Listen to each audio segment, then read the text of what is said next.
Which one is better, the Samsung Galaxy S24 or Pixel 8?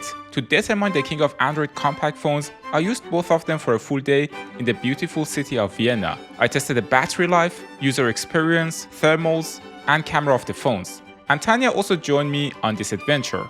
I am more a scientist, and to make this test more precise, I wrote an application that measures the battery life, temperature, and some other matrices and logs them in the background. Both phones had less than 20 charging cycles, so the batteries were not degraded.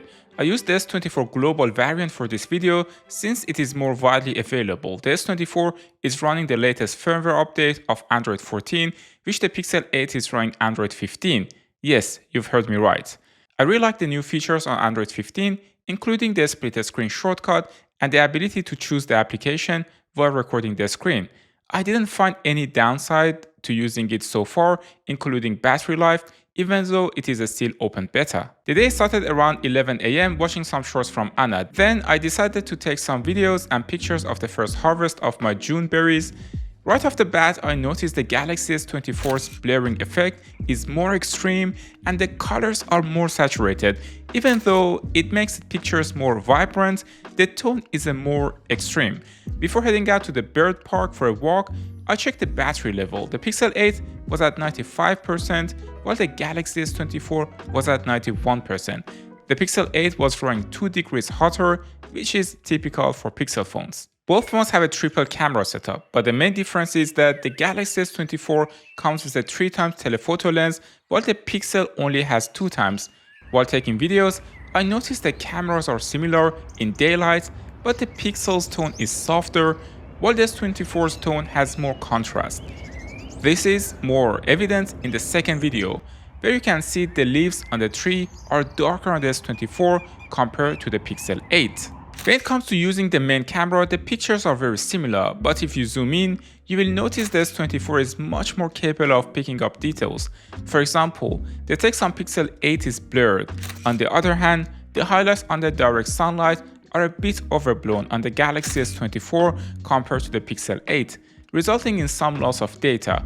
Overall, it comes down to your preference, whether you like a more true to the scene tone or a slightly processed one. Both phones can also take 4K 60 frames per second videos in the normal camera mode, which helps when making videos of moving subjects for a smooth result. The camera apps look quite different though. I personally prefer the simplicity of the Samsung One UI app, even though the GCAM on the Pixel has the setting more accessible. On the Pixel 8, if I click on the setting, then I have access to the brightness, the shadows, the white balance. I can just simply change it. Whereas on the S24, you have the same options. The difference is that you should go to more. And here on more, you have, for example, the Pro Video or the Pro Camera app. Then here you have all the settings that you need. For example, you can change the shutter speed, the ISO, and so on. The first part of the test was done and the Pixel 8 on the right had 75% battery left and was at 41 degrees Celsius, while the Samsung S24 was at 71% and almost 40 degrees Celsius. The difference is 2 to 3 degrees Fahrenheit. Both phones got hot quite easily. In defense of Exynos, I should say that the S24 with the Snapdragon also runs hot, and it has a lot to do with a small form factor. Nevertheless, it still does a better job compared to the Pixel 8. I headed back home around 4 PM to have some snacks before going out for dinner with Tanya. One thing people don't mention enough about the Galaxy S series is DeX Mode. You can simply attach a portable monitor, a portable keyboard, and a power bank to create a laptop. I often use this combo when I'm traveling with my bike and don't have enough space for a laptop in my backpack. For example, here I'm attaching my Charger 170, which not only powers the monitor but also charges the phone. I'm putting all the links in the description down below. By the way, I accidentally topped the battery of the S24 by 3 to 4% when I was testing this setup, something to consider for the final result. To stress test both phones, I turned off the Wi-Fi and opened Google Meet so they could have a meeting together on 5G. The outdoor temperature was mild, but I was quite surprised neither of them got as hot as I expected after 15 minutes of video calls.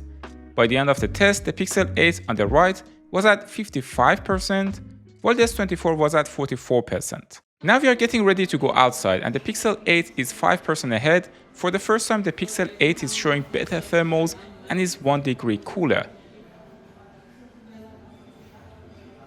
So Tanya and I decided to go to a very authentic Italian place called Vapiano.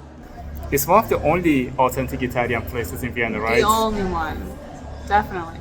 Both phones have a cinematic mode for portrait videos. On the Pixel, the mode is called Blur, while on the Galaxy, it is called Portrait Video. Okay, that was enough. Stop! Taking pictures indoors, I feel the first picture the S24 captured was better, while in the second picture, the Pixel 8 did a better job since the S24 is overexposed. I also noticed the pictures on the S24 is slightly less noisy compared to the Pixel 8 in low light setting like this. One of the main critics of the S24 and Galaxy phones is the white balance, which tends to make the portrait photos slightly yellow, and it is visible in this picture. Pixel 8 has a cool mode called long exposure. What it does is roughly lowers the shutter speed. The result can be cool. For example, you can ask your subject to stay still while everyone else is moving to take such a photo, or you can take pictures of a tram or train to get a nice ghost effect. Then we headed to Maria-Hilfer-Straße to take some portrait photos of Tanya on her favorite staircase. What I noticed is that the Pixel 8 captures the scene more naturally, while the S24 gives a bit of a soft yellowish tone to Tanya. This is even more visible in a close-up shot. Tanya's face is cooler on the Pixel 8 compared to the S24. It is also sharper without adding too much contrast. Next, we tested the sound quality while Tanya was singing. And the song that I sing is of moonlight. I stand and I wait for the touch of your hand in the June night. The roses are sighing a moonlight serenade. While we are taking some videos for another review we are working on, I noticed I grabbed the Pixel 8 for B-rolls instead of the S24.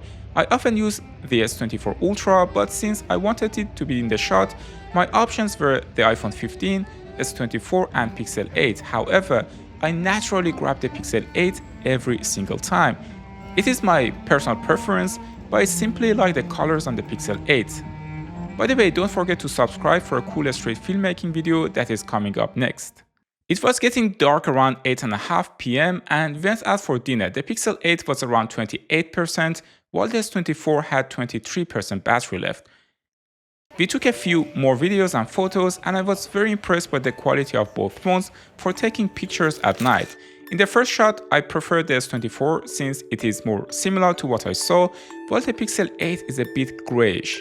In the second photo, the S24's sky is darker, which resulted in a nice picture, and I personally prefer it over the shot on the Pixel 8. The funny thing is, even though the night photos on the Pixel 8 are a bit overexposed, the videos it takes are not, and are very much true to the color. I wonder if they overprocessed the night photos. Then I took the metro to get back home since it was past 10 p.m. When I got home, both phones still had some juice in them. The Pixel 8 on the right was at 17%, while the S24 was at 13%. I used the Google Pixel 8 around 20 minutes longer since I was doing some B-rolls for another video, as I mentioned earlier. Also, let's not forget that the S24 got a bit of a help in the middle of the test, so I would say the real difference between them is more like 10% rather than 5%. But the good news is both of them got around 4 hours of screen time and survived. What I just described to you is a very typical Sunday for me, and it means after a year or two, probably the battery is not gonna last for the whole Sunday. The reason is because after a while, especially when the battery temperatures are high or you very often bring it down to 10%, the battery is gonna degrade over time and it's gonna lose between 10 to 30% of its capacity after 2 to 3 years. So the question is, which one is better for you, Pixel 8 or S24? In my opinion, Pixel 8 takes better photos and videos in general, but S24 night performance is better.